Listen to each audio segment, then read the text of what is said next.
America के राष्ट्रपति Trump ने 2026 के लिए न जाने कौन सी कसम खा ली है। दुनिया भर में युद्ध के सायरन बजाने की तैयारी में राष्ट्रपति ट्रंप है, ऐसा लग रहा है।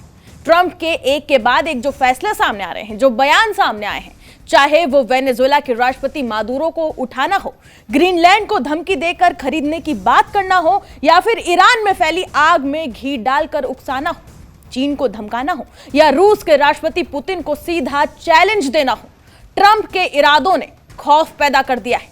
ट्रंप के फैसलों से लगातार चर्चा बढ़ गई है और डर का माहौल हो गया है कि क्या वाकई वर्ल्ड वॉर 3 पास में है, और इसके पीछे सिर्फ और सिर्फ ट्रंप है। वेनेजुएला पर ट्रंप रुके नहीं हैं और अब अमेरिका ने एक नई जगह पर अटैक कर डाला है। और यहां पर ट्रंप ने बता दें कि एक और देश पर टारगेट करने की बात भी कही है। सिर्फ एक देश नहीं, कई देश के टारगेट पर ट्रंप है, उनकी नजरें हैं, ऐसा लगने लगा है। कहीं पर ट्रंप तख्ता पलट करके हड़कंप मचाना चाहते हैं, तो किसी को खरीद कर, तो किसी को डरा धमकाकर यूएस में शामिल करना चाहते हैं, ताकि ट्रंप बाद में उसे अपने हिसाब से चला सके। ट्रंप ग्रीनलैंड के बाद अब किस देश को यूएस का स्टेट बनाने के लिए तैयारी कर रहे हैं, उसका खुलासा आगे वीडियो में करेंगे। लेकिन सबसे पहले आप अमेरिका के ताजा हमले के बारे में जान लीजिए। दरअसल अमेरिका ने शनिवार रात सीरिया में बड़े पैमाने पर स्ट्राइक कर दी है। अमेरिकी सेंट्रल कमांड यानी कि सेंटकॉम के मुताबिक हमलों में सीरिया के अलग अलग इलाकों में आईएसआई के कई ठिकानों को निशाना बनाया गया। सेंटकॉम ने बताया कि इस ऑपरेशन में आईएसआईएस के ठिकाने, हथियारों और ढांचों को निशाना बनाया गया। हालांकि ये अभी तक साफ नहीं किया गया है कि किन किन इलाकों में और कितने ठिकाने तबाह किए गए हैं और कितने आतंकी मारे गए हैं। इस बारे में अभी तक कोई भी जानकारी साफ नहीं हुई है। लेकिन रिपोर्ट में आधिकारिक के हवाले से ये बातें सामने आई हैं कि अमेरिका और उसकी सहयोगी सेनाओं ने ऑपरेशन में 35 से ज्यादा ठिकानों पर 90 से ज्यादा हथियार दागे। इस ऑपरेशन में 20 से ज्यादा विमानों ने हिस्सा लिया था, यानी कि 20 से ज्यादा विमान इस ऑपरेशन में शामिल हुए थे, इस स्ट्राइक में शामिल हुए थे। ट्रंप प्रशासन ने इस जवाबी कार्रवाई को ऑपरेशन हॉक आई स्ट्राइक नाम दिया है। इसकी शुरुआत 19 दिसंबर को ही हो गई थी। तब सीरिया के आईएसआई के 70 ठिकानों पर बड़े हमले किए गए थे। सेंट्रल कमांड ने बताया कि राष्ट्रपति ट्रंप ने शनिवार को इन हमलों का निर्देश दिया था, ऐलान दिया था, ऑर्डर दिया था।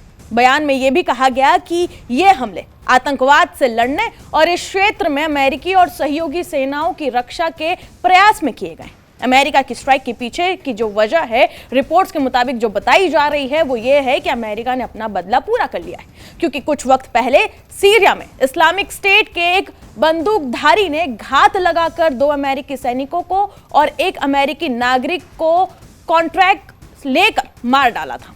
और अब बदला लेने के बाद इसी कार्रवाई पर अमेरिकी सेंट्रल कमांड ने एक्स पर जारी बयान में यह कहा कि हमारा संदेश साफ है, अगर आप हमारे सैनिकों को नुकसान पहुंचाते हैं तो हम आपको ढूंढ निकालेंगे और दुनिया में कहीं भी मार देंगे, चाहे आप न्याय से भागने की कितनी भी कोशिश करें।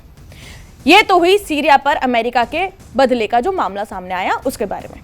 लेकिन अमेरिका अपनी कार्रवाई को यहीं नहीं रोक रहा है, क्योंकि ट्रंप के रडार पर इसके बाद अब कनाडा है।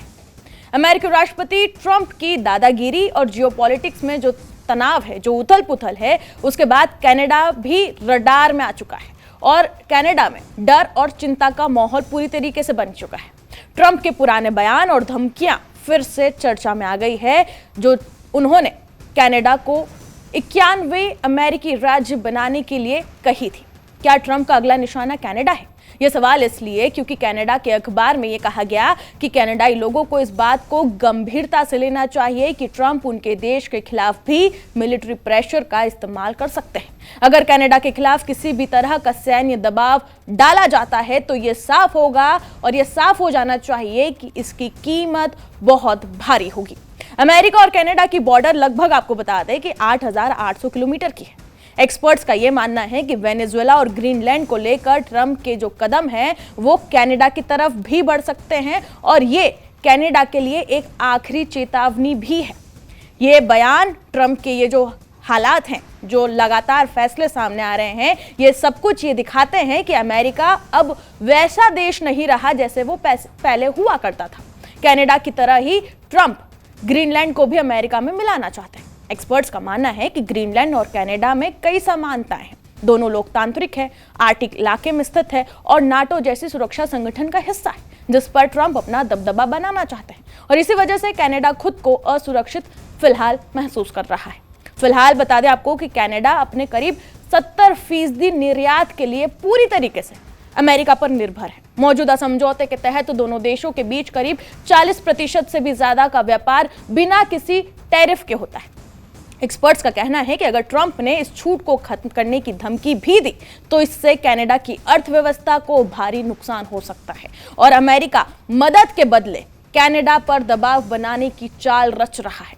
तो वहीं दूसरी तरफ यह भी अनुमान है कि कनाडा के प्रधानमंत्री मार्क ने सत्ता में आने के बाद से ही अमेरिका पर जो निर्भरता है उसे कम करने की कोशिशें शुरू कर दी हैं। वो अब चीन के साथ व्यापार बढ़ाने पर ज्यादा ध्यान दे रहे हैं। हाल ही में उन्होंने ये भी कहा था कि ग्रीनलैंड और डेनमार्क की संप्रभुता का सम्मान किया जाना चाहिए, लेकिन उन्होंने ट्रंप की कनाडा से जुड़ी जो पुरानी धमकियां हैं उस पर कोई भी टिप्पणी नहीं की थी।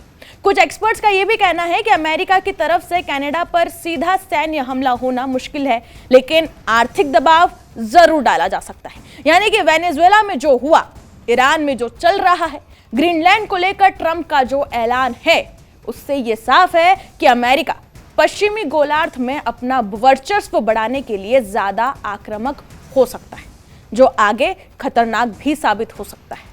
और इसीलिए ये सारे कयास लगाए जा रहे हैं और एक्सपर्ट्स ये राय दे रहे हैं कि कनाडा को अब अपनी रणनीति पर ध्यान देना चाहिए। सुरक्षा के लिहाज से अब अपनी तैयारियों को पुख्ता कर लेना चाहिए, क्योंकि ग्रीनलैंड, ईरान और वेनेजुएला में जो हुआ उसके बाद सीधा टारगेट अब कनाडा भी हो सकता है। ट्रंप खुलेआम ये कह चुके हैं कि वो कनाडा को अपने देश में शामिल करना चाहते हैं, एक स्टेट बनाना चाहते हैं, 21वां स्टेट बनाना चाहते हैं।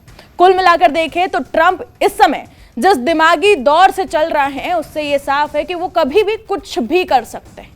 इसलिए फिलहाल कनाडा में सभी की नजरें बनी हुई है, पूरी दुनिया की नजरें इस समय कनाडा पर भी गड़ी हुई है कि आखिरकार वहां पर क्या हो सकता है। क्या ट्रंप वहां पर भी हमला करेंगे? क्या ट्रंप वहां पर एक कोई नई चाल रचेंगे?